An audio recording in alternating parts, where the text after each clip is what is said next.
this 90 minutes was bonkers. It was bonkers for 11 minutes. Yeah. Because it was 2 apiece. Yeah. Two goals apiece after 11 minutes. But it was a fantastic offensive game from Man City and a poor game in defence. Yeah. You know, it just sums it up. 3 goals given away at home. I know we're going to get to the VAR. Some wonderful football, some great performances all round. And Tottenham were dominated, but we expected that. But we didn't expect him without Harry Kane to score 3 goals at the Etihad. And that's what's got them through.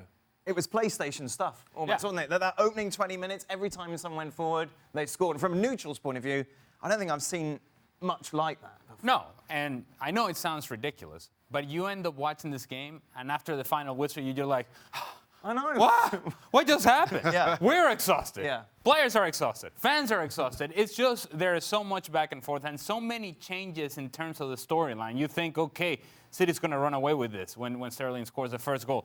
And then Spurs scores a couple of goals, and you're like, well, City's in trouble. But then they come right back and they score and say, oh, no, City's okay. And then Spurs is okay. And it's just time and time again. And then, as you said, at the very end, when you think this is the ending that this sort of game deserved, the Manchester City late goal, potential late goal by Raheem Sterling, then the actual start of the game comes out knocking and says, no, VAR is going to take over and is going to make a decision. And in the end, VAR becomes very much a storyline that had all sorts of individual performances around it. That ending, Shaq.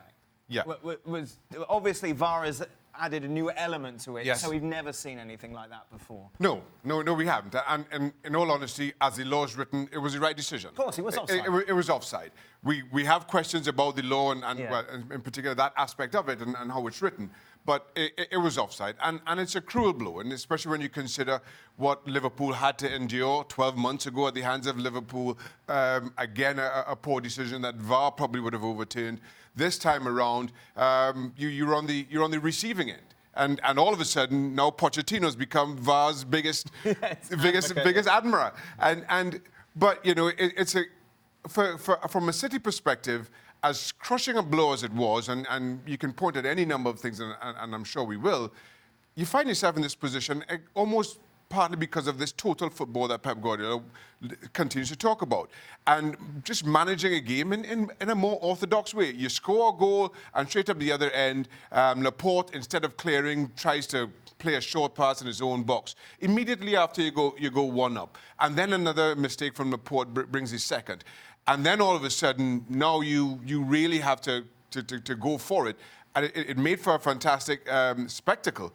But just in terms of managing a game in the way that games normally are, again, I just feel City let themselves down a little bit, especially early on. Is that fair?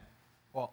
Was City responsible for their own downfall overall? Well, not once we get to the VAR discussion. Should we get to that now? I feel that... One of the things I was going to touch on was the fact now, I think a question will be asked, when you look at De Bruyne's performance today, was why didn't he play? He was brilliant, wasn't he? Why did he not play at Tottenham? Because, okay, I think he said he wanted a more physical performance. He was coming off the back of the Brighton Hove Albion FA Cup semi-final. But he was fantastic again today. And I suppose it's the Monday morning quarterback, but he's had an injury-ridden season to an extent, but he's one of the best players in Europe. And he didn't play down there, and you saw the difference he made today. Laporte sold the jerseys early on. You can't make mistakes like that. Heung-min Son did fantastically well taking the chances. But ultimately, the only thing we're talking about, and everybody is going to be talking about, is the referee's decision. Well, let's talk about it then. Obviously, it's 4-2 at this stage. Manchester City are going through. Spurs have a corner. It's played in.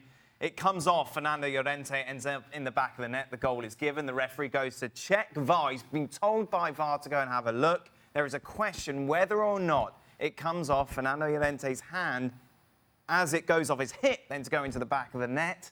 The referee, you could see the referee after he's looked at it, goes to the City bench and he kind of taps his hip.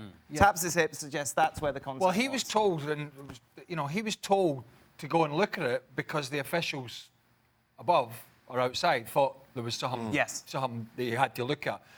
Then, in my opinion, he was given the wrong angles by the host broadcaster. So time and time again. Time and time again. They tried to rock and roll it to determine whether it hit the arm, which from another angle, the best angle, it clearly hits the arm. This is the one from behind the goal through the net. Yeah, through the net. You can clearly see. So it hits the arm, then goes onto the hip, and it goes in.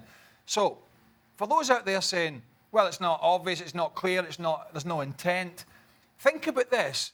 The arm cannot have a material effect in a goal being scored, and this does. I was saying to you before we came on air, if you're running through on goal and the ball's bobbling up and your arm's by your side, right by your side, and you've no intent, but it hits it and it just pushes it into the path and then you score, that goal is chopped off because it has had a material effect on the outcome, whether you meant it or not. And I think we're all kind of on the same page in terms of the fact it comes off the arm, onto the hip and then in, and then it's had a material effect, and a goal being scored and should be chopped. In other words, I think that's a key point on a goal being scored, because let's for a moment assume that we're talking about Spurs defending, and the ball comes over heads and into a crowd and somehow hits Llorente in the arm and then on the thigh, let's say, and then he clears the ball. Right. That's not a penalty. Okay. That's a totally different scenario here. If it brushes the arm and hits him on the thigh and he clears it, fine. That's not a penalty. Take your throw in or wherever the ball goes. But it brushes your arm and hits the hip and ends up in the back of the net. Then, now, given the redraft of the law, that should have been chalked off. in other words, he gains an advantage by utilizing his arm. Otherwise, the goal is not scored. And so, therefore, if it comes off the arm, and I don't care where it goes after that, it goes off the arm and into the back of the net, then you have gained an advantage. Right. And at that point, therefore, it should be a handball and should be called back.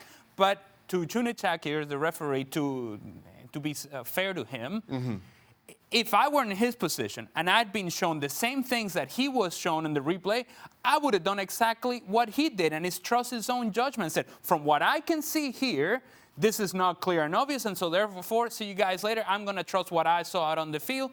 It's not a penalty. But that's what he was given, and that's what I don't quite understand, is that how do we have a system in place in which we can show the replay to us watching it, but to the guy who's actually, whose decision makes all the difference in the world, the referee, he doesn't get the correct angle?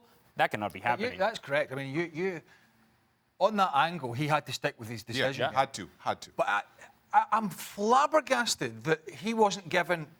I mean, there was probably, I'm thinking back to, there'd be plus 20 cameras at that game. Yeah. Probably more, maybe 30. I'm flabbergasted he didn't get half a dozen angles minimum. You know, low, high, from behind the goal, the one that he got rock and rolled all the time, which was really inconclusive. Yeah. When there was better angles out there, and then he can make an informed decision rather than just seeing the one thing going back and forward all the time. I don't think he was done any favours in getting to his decision, which was sticking by his original decision.